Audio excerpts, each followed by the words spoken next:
have a prepaid call. You will not be charged for this call. This call is from Amy Gonzalez, an inmate at a federal prison. This call is being recorded and is subject to monitoring. Hang up to decline the call or to accept, dial 5 now. If you wish to block any future calls of this nature, dial... Hi, Amy. Hey, Erin, how are you doing? Good, I'm enjoying the sunset. Can you see it over there? Oh, no, I actually can't. Well, I don't think I can see it from here right now. Oh, that's amazing. Texas has some of the most beautiful sunsets. It sure does. They do. I love it. Hi, Rudy, how are you doing? Hey, I'm doing good, Amy. Hey, I know how quickly these calls go by, and I wrote a one-page front and back. Yes, I just got it. Okay, I did a version 2 as well. Do you mind if I read this real quick and then you provide any feedback?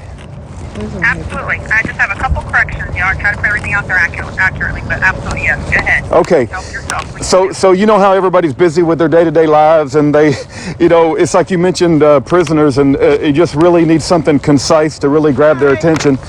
But here's what I wrote. Amy Gonzalez is a wife, mother, and Texas nurse that worked in the ICU. She has a 14-year-old daughter and 27-year-old stepson. Did I get the ages right? Yes. Okay, and a soulmate husband that she desperately loves and wants to get back to all 3 of them. The vast majority of reporting on the internet is propaganda, I should just say lies, and biased against Amy's family and intended to make her entire family out to be monsters. Amy has now decided to go public with her case and tell everyone the truth, which goes against her lawyer's advice. Is that okay? Amy was offered a 5-year plea deal that she rejected because she is innocent. She has now served 6.5 years on a life sentence because of the crime of her dad. There is no evidence that Amy, her brother, or her mother had any foreknowledge of the crime of her dad. Amy's dad also had a tumor in the left part of his brain that very well could have contributed to his violent actions. The prosecution painted a narrative that simply is not truth, and they went out and held a celebratory dinner afterwards, patting themselves on the back after Amy, David, and Lenore each received a life sentence. Absolutely. Okay. Can I just make 2 little Sure. very quick corrections? Okay, so the last job that I had was actually in the hemodialysis department. I transferred from ICU to hemodialysis, but I actually did still work doing bedside hemodialysis treatments on the patients in the ICU department. And then I was not actually ever offered the plea deal by my lawyer. David was the one that was offered it verbally. So you weren't even offered it? And his was never in writing? I was never anything about this plea. Wow. Right. Okay, I've had other prisoners tell me the same thing. Okay. And it was never in writing? Okay. Right. Okay, wow. Okay. I was never notified of that. Got it. Okay, and then going on, Amy's brother David, and Amy's mother Lenore were the first 3 people in America to be convicted of a new crime called interstate cyber stalking, and each of them received life sentences. The only thing that Amy is guilty of is having a concern for the welfare of her nieces. Amy never wished in a million years for Christine to be hurt or to be murdered, and Amy's desire was to protect the children. There is zero evidence that Amy was in on the planning or had any foreknowledge of Christine's murder. Okay, Amy? Yep. We're the first 3 in the country to be charged and convicted with cyber stalking resulting in death. There's actually been other convictions of cyber stalking, but just not resulting in death, and that's what makes it a precedential case. Got it. Okay, thank you for that. I'll make sure I modify that. Okay. And then the last page. Amy's mother, Lenore, died in prison in 2016, and Amy promised her on her deathbed that she will get justice. Amy and Amy's mother passed 2 lie detector polygraph tests each, and Amy still believes to this day that her nieces were being abused both physically and sexually by Christine Belford. Christine Belford even self-reported abuse to a doctor and made threats to Lenore that she would sell David's 3 American blonde girls into sex trafficking. Christine was observed on several occasions being abusive and non-attentive to the children by other members of the family. Christine was also on antidepressants such as Xanax and possibly other SSRI drugs, resulting in a mental illness issues. Amy is also very concerned about this new law, interstate cyber stalking, being overly broad and that the government will use it to incarcerate many other innocent Americans. Amy and her brother David need the attention of national news media and legal assistance at this point. Amy has provided us hundreds of pages of legal and supporting documentation that has been posted on her website, and she has been incredibly transparent in her phone calls from prison. Amy encourages all people to write to her with any questions that they may have. And then I had two questions for you, Amy. Did you also have an older brother who's died as well? I did. My older brother, he was actually the middle child. His name's Michael. He died when he was 18 years old of acute lymphocytic leukemia, which is a form of cancer, and he died in 1986. And he was actually misdiagnosed by the doctors.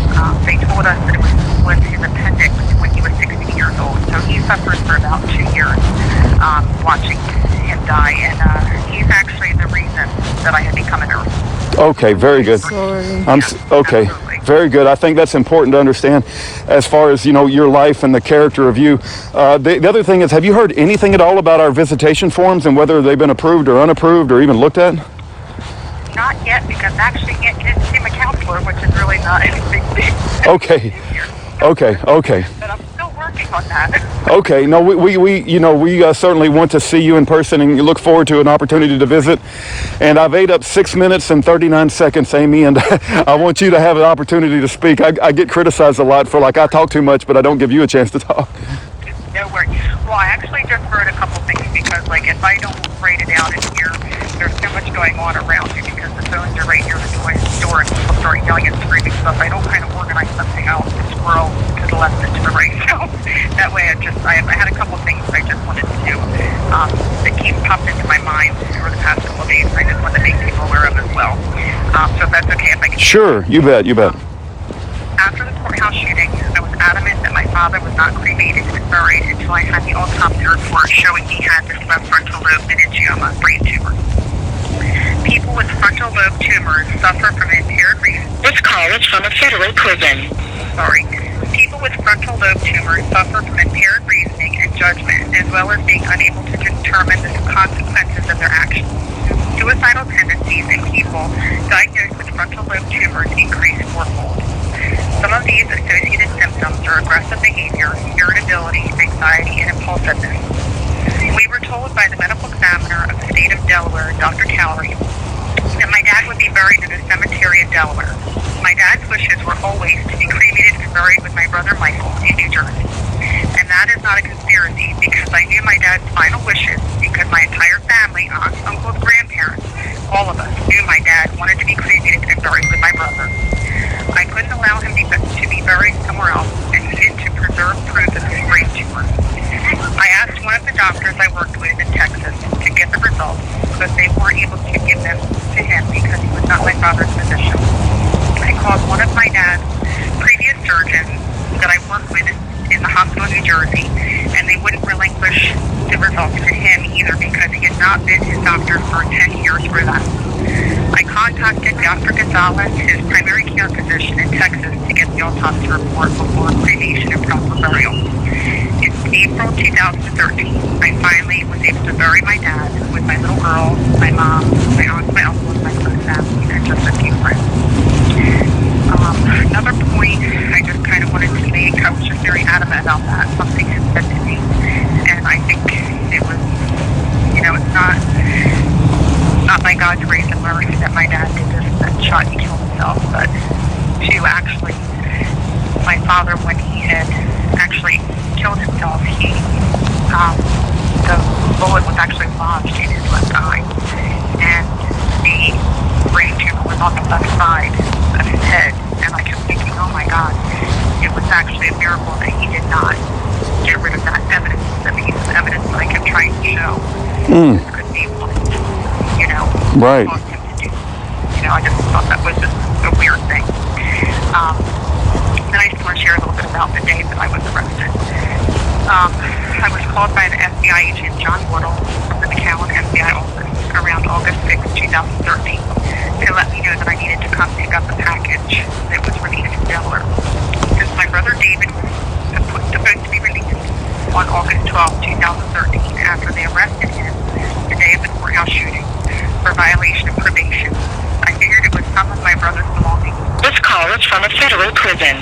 his wallet, his ID, some of his forms of identification, money.